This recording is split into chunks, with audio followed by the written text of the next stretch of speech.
Hello everyone, my name is Blessed Archell Obregon, and in this video presentation, I am tasked to discuss test bias. The term bias for the general public is being applied to psychological and educational tests may conjure up to many meanings having to do with prejudice and preferential treatment according to Brown et al. 1999. So when we say preferential treatment, It is it is a treatment of one individual or group of individuals in a manner that is likely to lead to a greater benefits, access, rights, opportunities, or status than those of another individual or group of individuals. So let us take, for instance, a state government who gives one school district more money than the other districts. Substantially, test bias is the tendency of scores on a test to systematically over or underestimate the true performance of individuals to whom the test was being administered, say ethnic minorities, gender, and whatnot. Furthermore, for federal judges, the term bias basically relates to items on children's intelligence test that is synonymous with too difficult for one group as compared to another. Additionally, for psychometricians, it is a factor inherent in a test that systematically prevents accurate and impartial measurements. And so, in order for psychometricians to identify and remedy bias, they have developed a technical means through the use of mathematical sense. Okay, now let us have a simple illustration. So let's suppose we need to hire 50 secretaries, and so we place an ad in the newspaper. In response to the ad, 200 people reply, including 100 people who happen to have brown eyes and 100 people who happen to have green eyes. So each of the 200 applicants is individually administered in a hypothetical test we will call the test of secretarial skills. So logic tells us that eye color is probably not a relevant variable with respect to performing the duties of a secretary. So we would therefore have no reason to believe that green-eyed people are better secretaries than brown-eyed people or vice versa. So in here, we might reasonably expect that after the test has been scored and the selection process has been completed, an approximately equivalent number of brown-eyed and green-eyed people would have been hired, or approximately 25 brown-eyed people and 25 green-eyed people. So the question here is that, what if it turned out that 48 green-eyed people were hired and only 2 brown-eyed people were hired? So is this an evidence that the TSS is a bias test? Although the answer to this question seems simple on the face of it, yes, the test is biased because they should have hired 25 green-eyed people and 25 brown-eyed people. So a truly responsible answer to this question would entail statistically troubleshooting the test and the entire selection procedure. Okay, now let us then proceed to our next slide, the rating error.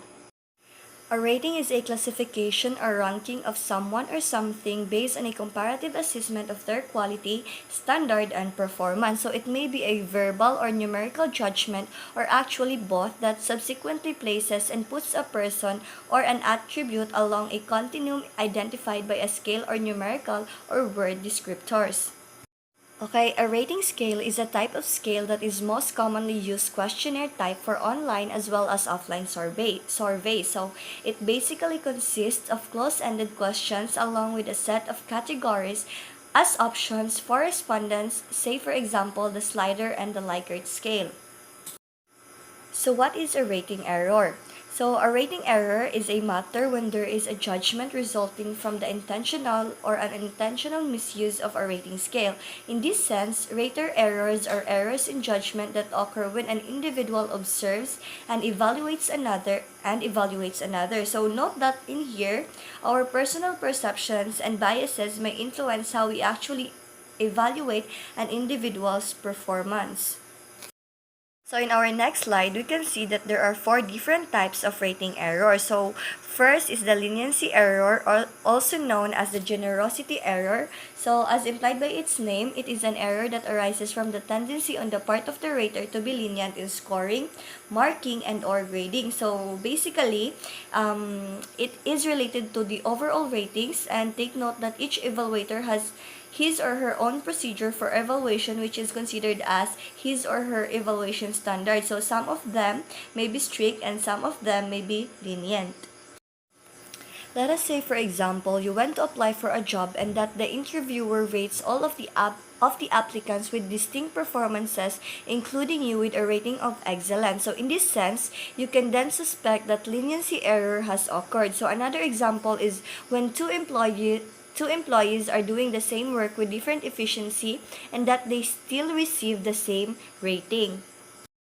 The second one on rating error is the severity error. So it is the tendency on the part of the rater to be too strict or negative.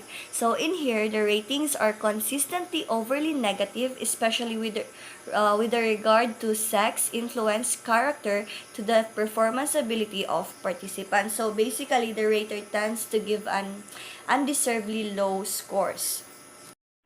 The phenomenon of leniency and severity in ratings can be found mostly in any setting that ratings are rendered. So, in psychotherapy settings, for example, it is not unheard of the supervisors to be a bit too generous or too lenient in the ratings of their supervisees.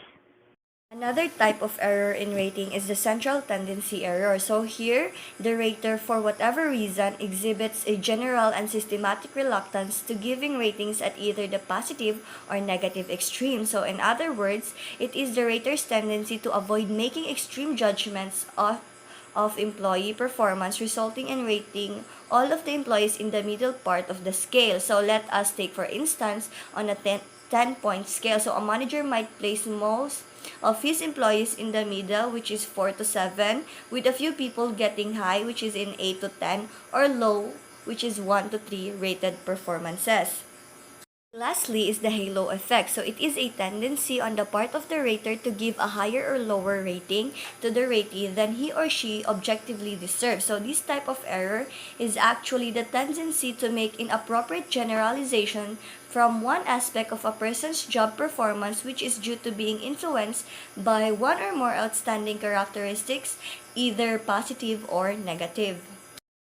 Let us not neglect the fact that criterion data may also be influenced by the rater's knowledge of the ratee's race or sex. So, males have been shown to receive more favorable evaluations than females in traditionally masculine occupations. So, except in highly integrated situations, so ratees tend to receive higher ratings from raters of the same race. So, returning to our hypothetical test of secretarial skills, for example, so a particular rater may have had particularly great or particularly distressing prior experiences with green-eyed or brown-eyed people, and so may be making extraordinarily high or low ratings on the irrational basis.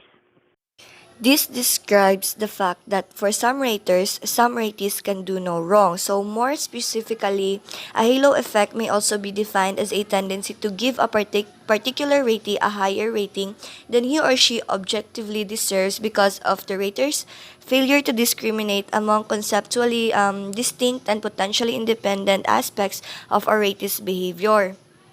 One way to overcome what might be termed restriction of range rating errors, central tendency, leniency, and severity errors is the use of rankings. So rankings will be discussed on the next slide. Next slide is ranking. So a ranking is a procedure that requires the rater to measure individuals against one another instead of against an absolute scale. So by using this type of procedure, rather than rating, the ranker is forced to select first, second, third choices, and so forth.